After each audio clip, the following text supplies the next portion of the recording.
과거 식민 지배에 대한 잘못을 뉘우치기는커녕 오히려 역사를 왜곡하고 있는 일본 정부는 제1한인동포에 대해서도 차별 행위를 일삼고 있습니다. 특히 일본 정부는 지난 2010년부터 고교 무상교육을 실시하면서 조선인 학교만 무상화 대상에서 제외시켜 한인동포들에게 큰 상처를 주고 있는데요.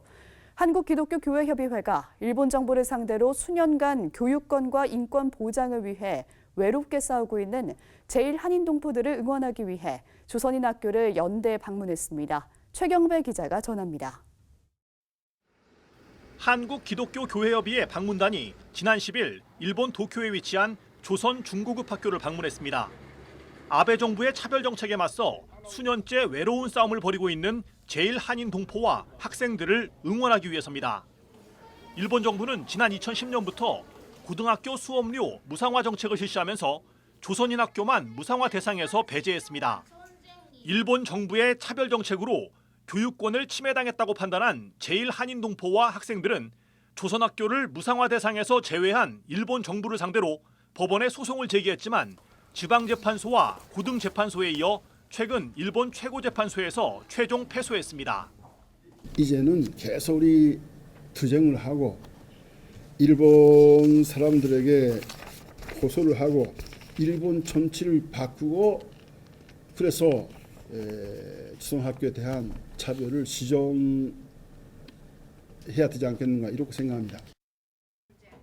조선인 학교를 연대 방문한 교회협의회는 일본 사회의 온갖 차별 속에서도 민족 교육을 포기하지 않고 있는 조선인 학교의 투쟁을 기억하고 함께 힘을 모으겠다는 뜻을 전했습니다. 한반도가 평화 공존의 시대로 또 평화 통일의 시대로 나가는 그 과정 속에 우리 조선 학교의 투쟁을 기억하고 반드시 연대하겠습니다.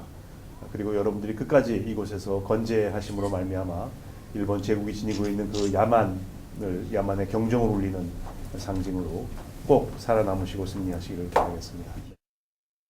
지금 겪고 있는 이 학교의 어려움이 지금 우리 민족의 어려움과 똑같구나.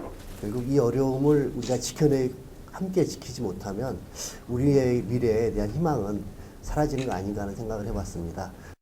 제1교포 출신으로 일본 그리스도교 협의회 총간사를 맡고 있는 김성재 목사는 아베 정권이 전쟁이 가능한 보통 국가를 꿈꾸며 남북한과 제1동포에 대한 혐오 정서를 이용해 민족주의를 확산시키고 있다면서 조선학교를 지키는 일에 한국교회가 관심을 가져달라고 요청했습니다.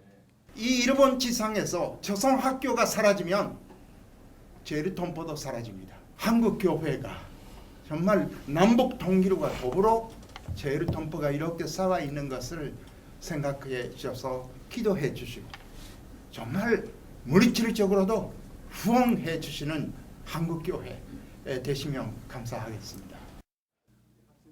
교회협의회는 조선인 학교에 성금을 전달하고 조선인 학교가 겪고 있는 어려움을 한국교회에 알려 일본 정부의 차별 정책이 사라질 수 있도록 힘을 모으겠다는 뜻을 전했습니다. CBS 뉴스 최경배입니다.